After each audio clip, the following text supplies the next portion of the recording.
नमस्कार दोस्तों, मैं किस्साबाज वाला लेकर आया हूँ कथा सम्राट मुंशी प्रेमचंद जी द्वारा रचित कई कहानियों का एक गुच्छा।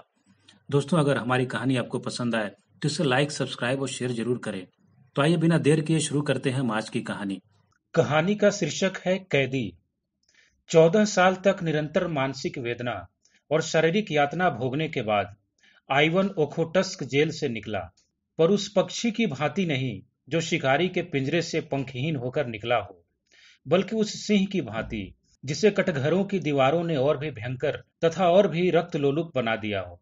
उसके अंतःस्थल में एक द्रव ज्वाला उमड़ रही थी, जिसने अपने ताप से उसके बलिष्ठ शरीर, सुडौल अंग प्रत्यंग और लहराती हुई अभिलाषाओं को झुलस डाला था, और आज उसके अस्तित्व का एक एक अणु एक एक चिंगारी बना हुआ था, क्षुधित, चंचल और विद्रोहमय। जेलर ने उसे तौला। प्रवेश के समय 2 मन 30 सेर था, आज केवल 1 मन 5 सेर। जेलर ने सहानुभूति दिखाकर कहा, तुम बहुत दुर्बल हो गए हो आइवन। अगर जरा भी पथ्य हुआ तो बुरा होगा। आइवन ने अपनी हड्डियों के ढांचे को विजय भाव से देखा और अपने अंदर एक अग्निमय प्रवाह का अनुभव करता हुआ बोला, कौन कहता है कि मैं दुर्बल हो गया हूं? तुम खुद देख रहे होगे, दिल की आग जब तक नहीं बुझेगी आइवन नहीं मरेगा मिस्टर जेलर। 100 वर्ष तक नहीं, विश्वास रखिए। आइवन इसी प्रकार बहकी बहकी बातें किया करता था, इसलिए जेलर ने ज्यादा परवाह ना की। सब उसे अर्ध विक्षिप्त समझते थे। कुछ लिखा पढ़ी हो जाने के बाद उसके कपड़े और पुस्तकें मंगवाई गईं, पर वे सारे सूट अब उसे उतारे हुए से लगते थे। कोटों की जेबों में कई नोट निकले, कई नगद रुबेल। उसने सब कुछ वहीं जेल के वार्डरों और निम्न कर्मचारियों को दे दिया, मानो उससे कोई राज्य मिल गया हो। जेलर ने कहा, यह नहीं हो सकता आइवन, तुम सरकारी आदमियों को रिश्वत नहीं दे सकते। आइवन साधु भाव से हंसा, यह रिश्वत नहीं है मिस्टर जेलर। इन्हें रिश्वत देकर अब मुझे इनसे क्या लेना देना है? अब ये अप्रसन्न होकर मेरा क्या बिगाड़ लेंगे और प्रसन्न होकर मुझे क्या देंगे? यह उन कृपाओं का धन्यवाद है जिनके बिना 14 साल तो क्या, मेरा यहाँ 14 घंटे रहना असहाय हो जाता। वह जेल के फाटक से निकला तो जेलर और सारे अन्य कर्मचारी उसके पीछे उस मोटर तक पहुंचाने चले। 15 साल पहले आइवन मास्को के संपन्न और संभ्रांत कुल का दीपक था। उसने विद्यालय में उच्च शिक्षा पाई थी, खेल में अभ्यस्त था, निर्भीक था, उदार और सहृदय था, दिल आईने की भांति निर्मल, शील का पुतला, दुर्बलों की रक्षा करने के लिए जान पर खेलने वाला, जिसकी हिम्मत संकट के सामने नंगी तलवार हो जाती। उसके साथ हेलन नाम की एक युवती पढ़ती थी, जिस पर विद्यालय के सारे युवक प्राण देते थे। वह जितनी रूपवती थी उतनी ही तेज थी, बड़ी कल्पनाशील, पर अपने मनोभावों को ताले में बंद रखने वाली। आइवन में क्या देखकर वह उसकी ओर आकर्षित हो गई, यह कहना कठिन है। दोनों में लेश मात्र भी सामंजस्य न था। आइवन सैर और शराब का प्रेमी था, हेलेन कविता और संगीत और नृत्य पर जान देती थी। आइवन की निगाह में रुपए केवल इसलिए थे कि दोनों हाथों से उड़ाए जाएं। हेलेन अत्यंत कृपण। आइवन को लेक्चर हॉल कारागार लगता था, हेलेन इस सागर की मछली थी। पर कदाचित वह भिन्नता ही उनमें स्वाभाविक आकर्षण बन गई, जिसने अंत के विकल प्रेम का रूप लिया। आइवन ने उससे विवाह का प्रस्ताव किया और उसने स्वीकार कर लिया, और दोनों किसी शुभ मुहूर्त में पाणी ग्रहण करके सुहागरात बिताने के लिए किसी पहाड़ी जगह में जाने के मंसूबे बांध रहे थे कि सहसा राजनीतिक संग्राम ने उन्हें अपनी ओर खींच लिया। हेलेन पहले से ही राष्ट्रवादियों की ओर झुकी हुई थी, आइवन भी उसी रंग में रंग उठा। खानदान का रईस था, उसके लिए प्रजा पक्ष लेना एक महान तपस्या थी। इसलिए जब कभी वह इस संग्राम में हताश हो जाता तो हेलेन उसकी हिम्मत बंधाती, और आइवन उसके स्नेह और अनुराग से प्रभावित होकर अपनी दुर्बलता पर लज्जित हो जाता। इन्हीं दिनों उक्राइन प्रांत की सूबेदारी पर रोमनाफ नाम का एक गवर्नर नियुक्त होकर आया, बड़ा ही कट्टर, राष्ट्रवादियों का जानी दुश्मन। दिन में 2-4 विद्रोहियों को जब तक जेल ना भेज लेता उसे चैन ना आता। आते ही आते उसने कई संपादकों पर राजद्रोह का अभियोग चलाकर उन्हें साइबेरिया भिजवा दिया। कृषकों की सभाएं तोड़ दी, नगर की म्युनिसिपैलिटी तोड़ दी, और जब जनता ने अपना रोष प्रकट करने के लिए जलसे किए तो पुलिस ने भीड़ पर गोलियां चलवाईं, जिससे कई बेगुनाहों की जानें गईं। मार्शल लॉ जारी कर दिया। सारे नगर में हाहाकार मच गया। लोग मारे डर के घरों से ना निकलते थे, क्योंकि पुलिस हर एक की तलाशी लेती थी और उससे पीटती थी। हेलेन ने कठोर मुद्रा से कहा, यह अंधेर तो अब नहीं देखा जाता आइवन, इसका कुछ उपाय होना चाहिए। आइवन ने प्रश्न भरी आंखों से देखा, उपाय? हम कर क्या सकते हैं? हेलेन ने उसकी जड़ता पर खीन होकर कहा, तुम कहते हो हम क्या कर सकते हैं, मैं कहती हूँ हम सब कुछ कर सकते हैं। मैं इन्हीं हाथों उसका अंत कर दूंगी। तुम समझती हो उसे कत्ल करना आसान है? वह कभी गाड़ी में नहीं निकलता। उसके आगे पीछे सशस्त्र सवारों का एक दल हमेशा रहता है। रेलगाड़ी में भी वह रिजर्व डब्बों में सफर करता है। मुझे तो असंभव सा लगता है हेलेन, बिल्कुल असंभव। हेलेन कई मिनट तक चाय बनाती रही। फिर 2 प्याले मेज पर रखकर उसने प्याला मुंह से लगाया और धीरे धीरे पीने लगी। किसी विचार में तन्मय हो रही थी। सहसा उसने प्याला मेज पर रख दिया और बड़ी बड़ी आंखों में तेज भरकर बोली, यह सब कुछ होते हुए भी मैं उसे कत्ल कर सकती हूँ आइवन। आइवन एक बार अपनी जान पर खेलकर सब कुछ कर सकता है। जानते हो मैं क्या करूंगी? मैं उससे राहो रस्म पैदा करूंगी, उसका विश्वास प्राप्त करूंगी, उसे इस भ्रांति में डालूंगी कि मुझे उससे प्रेम है। मनुष्य कितना ही हृदयहीन हो, उसके हृदय के किसी न किसी कोने में पराग की भांति रस छिपा ही रहता है। मैं तो समझती हूँ कि रोमनाथ की यह दमन नीति उसकी अवरुद्ध अभिलाषा की गांठ है और कुछ नहीं। किसी मायाविनी के प्रेम में असफल होकर उसके हृदय का रस रेत सूख गया है। वहां रस का संचार करना होगा और किसी युवती का एक मधुर शब्द, एक सरल मुस्कान भी जादू का काम करेगी। यीशु को तो वह चुटकियों में अपने पैरों पर गिरा सकती है। तुम जैसे सैलानियों को रिझाना इससे कहीं कठिन है। अगर तुम यह स्वीकार करते हो कि मैं रूपहीन नहीं हूं, तो मैं तुम्हें विश्वास दिलाती हूं कि मेरा कार्य सफल होगा। बतलाओ मैं रूपवती हूं या नहीं? उसने तिरछी आंखों से आइवन को देखा। आइवन इस भाव विलास पर मुग्ध होकर बोला, तुम यह मुझसे पूछती हो हेलेन? मैं तो तुम्हें संसार की। हेलेन ने उसकी बात काट कर कहा, अगर तुम ऐसा समझते हो तो तुम मूर्ख हो आइवन। इस नगर में नहीं, हमारे विद्यालय में ही मुझसे कहीं रूपवती बालिकाएं मौजूद हैं। हाँ, तुम इतना ही कह सकते हो कि तुम कुरूपा नहीं हो। क्या तुम समझते हो मैं तुम्हें संसार का सबसे रूपवान युवक समझती हूँ? कभी नहीं। मैं ऐसे एक नहीं 100 नाम गिना सकती हूँ जो चेहरे मोहरे में तुमसे कहीं बढ़कर हैं। मगर तुम में ऐसी कोई वस्तु है जो तुम्ही में है, और वह मुझे कहीं और नजर नहीं आती। तो मेरा कार्यक्रम सुनो। 1 महीने तो मुझे उससे मेल करते लगेगा, फिर वह मेरे साथ सैर करने निकलेगा, और तब एक दिन हम और वह दोनों रात को पार्क में जाएंगे और तालाब के किनारे बेंच पर बैठेंगे। तुम उसी वक्त रिवॉल्वर लिए आ जाओगे और वहीं पृथ्वी उसके बोझ से हल्की हो जाएगी। जैसे हम पहले कह चुके हैं, आइवन एक रईस का लड़का था और क्रांतिमय राजनीति से उसका हार्दिक प्रेम न था। हेलेन के प्रभाव से कुछ मानसिक सहानुभूति अवश्य पैदा हो गई थी, और मानसिक सहानुभूति प्राणी को संकट में नहीं डालती। उसने प्रकट रूप से तो कोई आपत्ति नहीं की, लेकिन कुछ संदिग्ध भाव से बोला, यह तो सोचो हेलन, इस तरह की हत्या कोई मानुषीय कृति है? हेलन ने तीखेपन से कहा, जो दूसरों के साथ मानुषीय व्यवहार नहीं करता, उसके साथ हम क्यों मानुषीय व्यवहार करें? क्या यह सूर्य की भांति प्रकट नहीं है कि आज सैकड़ों परिवार इस राक्षस के हाथों तबाह हो रहे हैं? कौन जानता है इसके हाथ कितने बेगुनाहों के खून से रंगे हुए हैं? ऐसे व्यक्ति के साथ किसी तरह की रियायत करना असंगत है। तुम ना जाने क्यों इतने ठंडे हो। मैं तो उसके दुष्टाचरण को देखती हूँ तो मेरा रक्त खौलने लगता है। मैं सच कहती हूँ, जिस वक्त उसकी सवारी निकलती है, मेरी बोटी बोटी हिंसा के आवेग में कांपने लगती है। अगर मेरे सामने कोई उसकी खाल भी खींच ले तो मुझे दया ना आए। अगर तुम में इसका साहस नहीं हो तो कोई हरज नहीं, मैं खुद सब कुछ कर लूंगी। हाँ, देख लेना मैं कैसे उस कुत्ते को जहनुम पहुंचाती हूँ। हेलेन का मुखमंडल हिंसा के आवेग से लाल हो गया। आइवन ने लज्जित होकर कहा, नहीं नहीं, यह बात नहीं है हेलेन। मेरा यह आशय न था कि मैं इस काम में तुम्हें सहयोग ना दूंगा। मुझे आज मालूम हुआ कि तुम्हारी आत्मा देश की दुर्दशा से कितनी विकल है। लेकिन मैं फिर यही कहूंगा कि यह काम इतना आसान नहीं है और हमें बड़ी सावधानी से काम लेना होगा। हेलेन ने उसके कंधों पर हाथ रखकर कहा, तुम इसकी चिंता न करो आइवन। संसार में मेरे लिए जो वस्तु सबसे प्यारी है, उसे दांव पर रखते हुए क्या मैं सावधानी से काम ना लूंगी? लेकिन तुमसे एक याचना करती हूँ, अगर इस बीच में कोई ऐसा काम करूं जो तुम्हें बुरा मालूम हो तो तुम मुझे क्षमा करोगे ना? आइवन ने विस्मयी भरी आंखों से हेलेन के मुख की ओर देखा। उसका आशय उसकी समझ में न आया। हेलेन डरी। आइवन कोई नई आपत्ति तो नहीं खड़ी करना चाहता। आश्वासन के लिए अपने मुख को उसके आतुर अधरों के समीप ले जाकर बोली, प्रेम का अभिनय करने में मुझे वह सब कुछ करना पड़ेगा जिस पर एकमात्र तुम्हारा ही अधिकार है। मैं डरती हूँ कहीं तुम उस पर संदेह न करने लगो। आइवन ने उसे कर पाश में लेकर कहा, यह संभव है हेलेन। विश्वास प्रेम की पहली सीढ़ी है। अंतिम शब्द कहते कहते उसकी आंखें झुक गई। इन शब्दों में उदारता का जो आदर्श था, वह उस पर पूरा उतरेगा या नहीं, वह यही सोचने लगा। इसके 3 दिन पीछे नाटक का सूत्रपात हुआ।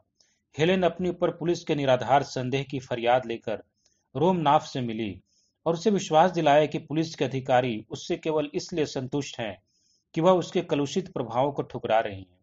यह सत्य है कि विद्यालय में उसकी संगति कुछ उग्र युवकों से हो गई थी, पर विद्यालय से निकलने के बाद उसका उनसे कोई संबंध नहीं है। रोमनाफ जितना चतुर था, उससे कहीं चतुर अपने को समझता था। अपने 10 साल के अधिकारी जीवन में उसे किसी ऐसी रमणी से साबिका ना पड़ा था जिसने उसके ऊपर इतना विश्वास करके अपने को उसकी दया पर छोड़ दिया हो। किसी धन लोलुप की भांति सहसा यह धन राशि देखकर उसकी आंखों पर पर्दा पड़ गया। अपनी समझ में तो वह हेलेन से उग्र युवकों के विषय में ऐसी बहुत सी बातों का पता लगाकर फूला ना समाया जो खुफिया पुलिस वालों को बहुत सिर मारने पर भी ज्ञात ना हो सकी थी। पर इन बातों में मिथ्या का कितना मिश्रण है वह ना भांप सका। इस आधे घंटे में एक युवती ने एक अनुभवी अफसर को अपने रूप की मदिरा से उन्मत्त कर दिया था। जब हेलेन चलने लगी तो रोमनाफ ने कुर्सी से खड़े होकर कहा, मुझे आशा है यह हमारी आखिरी मुलाकात ना होगी। हेलेन ने हाथ बढ़ाकर कहा, हुजूर, जिस सौजन्य से मेरी विपत्ति कथा सुनी है उसके लिए मैं आपको धन्यवाद देती हूँ। कल आप तीसरे पहर यहीं चाय पिए। रक्त जब्त बढ़ने लगा। हेलेन आकर रोज की बातें आइवन से कह सुनाती। रोमनाफ वास्तव में जितना बदनाम है उतना बुरा नहीं। नहीं, वह बड़ा रसिक, संगीत और कला का प्रेमी और शील तथा विनय की मूर्ति है। इन थोड़े ही दिनों में हेलेन की उससे घनिष्ठता हो गई और किसी अज्ञात रीति से नगर में पुलिस का अत्याचार कम होने लगा है। अंत में वह निश्चित तिथि आई। आइवन और हेलेन दिन भर बैठे बैठे इसी प्रश्न पर विचार करते रहे। आइवन का मन आज बहुत चंचल हो रहा था। कभी अकारण ही हंसने लगता, कभी अनायास ही रो पड़ता। शंका, प्रतीक्षा और किसी अज्ञात चिंता ने उसके मानव सागर को इतना शांत कर दिया था कि उसमें भावों की नौकाएं डगमगा रही थी। न मार्ग का पता था, न दिशा का। हेलेन भी आज बहुत चिंतित और गंभीर थी। आज के लिए उसने पहले से ही सजीले वस्त्र बनवा रखे थे। रूप को अलंकृत करने के न जाने किन किन विधानों का प्रयोग कर रही थी, पर इसमें किसी योद्धा का उत्साह नहीं, कायर का कंपन था। सहसा आइवन ने आंखों में आंसू भरकर कहा, तुम आज इतनी मायाविनी हो गई हो हेलेन कि मुझे न जाने क्यों तुमसे भय हो रहा है। हेलेन मुस्कुराई। उस मुस्कान में करुणा भरी हुई थी। मनुष्य को कभी कभी कितने ही अप्रिय कर्तव्यों का पालन करना पड़ता है। अलंकार का ऐसा दुरुपयोग तुमने कहीं और देखा है? आइवन उड़े हुए मन से बोला, इसी को राष्ट्र जीवन कहते हैं। यह राष्ट्र जीवन है, यह नरक है, मगर संसार में अभी कुछ दिन और इसकी जरूरत रहेगी। यह अवस्था जितनी जल्द बदल जाए उतना ही अच्छा। पासा पलट चुका था। आइवन ने गर्म होकर कहा, अत्याचारियों को संसार में फलने फूलने दिया जाए, जिससे एक दिन इनके कांटों के मारे पृथ्वी पर कहीं पांव रखने की जगह न रहे।